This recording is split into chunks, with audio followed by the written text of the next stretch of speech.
In this video, I'm pulling back the curtain on some brilliant jaw-dropping mix tricks I stole from the industry's top mixers. Tricks that will skyrocket your mixing skills to new heights, becoming your new signature mix tricks. Including one mind-blowing trick so powerful that the mixer I stole it from, well, he stole it from another pro. And it will become one of your most coveted mix tricks you'll want to keep secret. Starting with what's going to be your new go-to trick for getting a massive low end in your mix. It should come as no surprise, this trick comes from the mind of the mixer behind bands like Born of Osiris, Alt, Humanity's Last Breath, and so many more. Buster Oldham is a master of achieving huge thunderous low end in his productions. And one of the ways he gets this done is by taking a mono sub bass track or a mono bass track, duplicating it, and turning it into a stereo track, and removing all the upper mids. Then using a limiter like Waves L2 or McDSP's ML4000 to balance out the evenness of the performance. Once you've done that, add Waves Doubler and use the basic doubler preset. This adds a very light chorusing effect.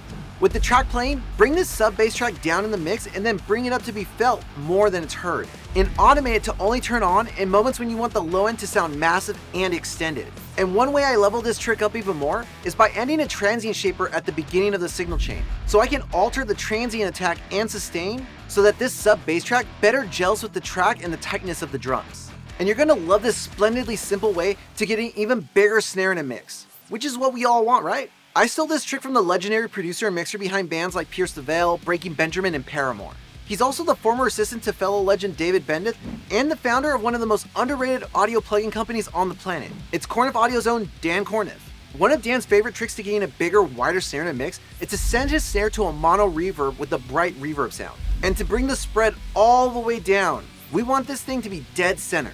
Next, you'll send this reverb to another stereo reverb, and then spread that reverb as far out as possible. Now you've got a focused bright snare reverb for attack and presence, and a widespread reverb that's gonna add huge width inside of the mix. With both aux ends, bring them all the way down, press play, and as it's playing, bring up the mono and stereo spread reverb tracks and blend them in to get them to fit just right. And this trick is great, but after doing it for some time, I created another cool trick on top of this trick to make it even more epic, and make the reverb sit even better in a mix. I use Scalar EQ, which is an EQ that uses a song's key to determine where it cuts and boosts. I'll select the key of the song and remove all the mid frequencies out of key of the song so the reverb sounds more lush and glues with the rest of the track. And I mentioned that Dan was a former assistant for the prolific producer and mixer David Bendeth. So it's only fair to share one of Mr. David's go-to tricks for getting vocals to have more presence in a mix, and also making words much more easier to understand.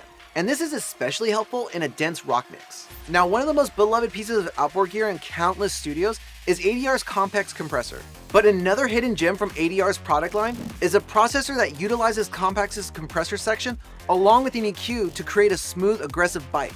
ADR's vocal stressor is a staple of Bendeth's workflow and is used in parallel to the main vocal track in virtually every mix that he does. Boz Digital Labs has partnered with Bendeth to offer the Plus 10 dB collection, which houses emulations of ADR's Compex compressor and EQ. And when both of these plugins are used in combination, they can create ADR's underrated vocal stressor unit. And to make life even easier, on board is a ready-to-go vocal stressor preset. And you'll want to be careful when dialing in the parallel vocal stressor send, because it has more bite than the T-Rex in Jurassic Park. But you're in luck, because another mixer behind bands like Jimmy Eat World and Underoath, Ken Andrews, has a subtle trick for controlling the vocal harshness in the top end. And it's a pretty simple one. It's made possible because of a particularly magical feature that not many plugins of this kind offer. And the ones that do don't offer much control like this one, which makes it impossible to dial it to perfection. In a mix breakdown, Ken spoke about how one of his favorite vocal compressors can get vocals up front in a mix with no fuss, but is also really aggressive, similar to the vocal stressor trick we just covered. So Ken uses FabFilter's Pro DS on individual tracks with a single band and split mode selected, and uses the key input to find the harshness and prominent frequencies in the vocal performance. That all sounds pretty normal, right? But the magic lies in the plugin's look ahead option that allows him to set it between 0 to 15 milliseconds via the variable control. Most de-essers react in real time or can slightly look ahead. But because of this feature, like a fortune teller at your local gas station, Pro DS looks into your track's future and reacts much better. This is a lifesaver, and especially with the unpredictability of aggressive rock vocals. Ken also applies an instance of Pro DS to the vocal bus, this time all around mode and a wideband selected alongside the key input. And if you're wondering, you betcha, the magical look ahead is also enabled to get an even smoother vocal mix that won't require much correction at the mix bus and master stage. Now at the start of the video, do you remember when I said this? including one mind-blowing trick so powerful that the mixer I stole it from, well, he stole it from another pro, and it will become one of your most coveted mix tricks you'll want to keep secret. So we're about to get into what this 2-time stolen trick is from the mixer behind legacy bands like Green Day, the Smashing Pumpkins, and Metallica. The mix wizard himself, Gandalf the Grey. Alright, I'm joking, it's Andrew Sheps. Don't be silly. But first, let's talk about this other sick trick that Andrew revealed using a plugin that is typically only used for 2 places in a mix. The first being the mix bus to make a mix sound fatter across all playback systems, and then also bass tracks. But Andrew, being the wizard that he is, used it to solve a problem he was having on a rock track he was mixing. The song came to a part where the guitars were palm muted and chugging, but the chugs were not big enough, and boosting EQ was making the guitar sound woofier, while also messing up the balance in the mids that he had carved out into the mix.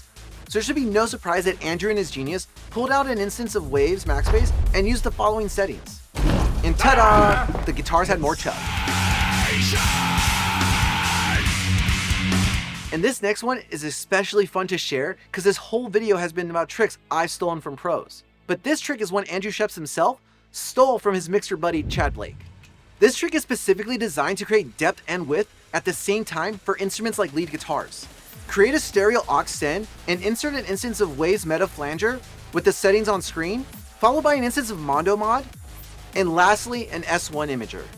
Send your lead guitar tracks to the send, and you'll see why within minutes this is going to become a staple in your own mixing templates from here on out. But this is just a very small glimpse into several powerful tricks that the pros use to create the mixes we all love, which is why you'll want to watch this video right here for more genius tricks from the pros that you'll want to steal for yourself.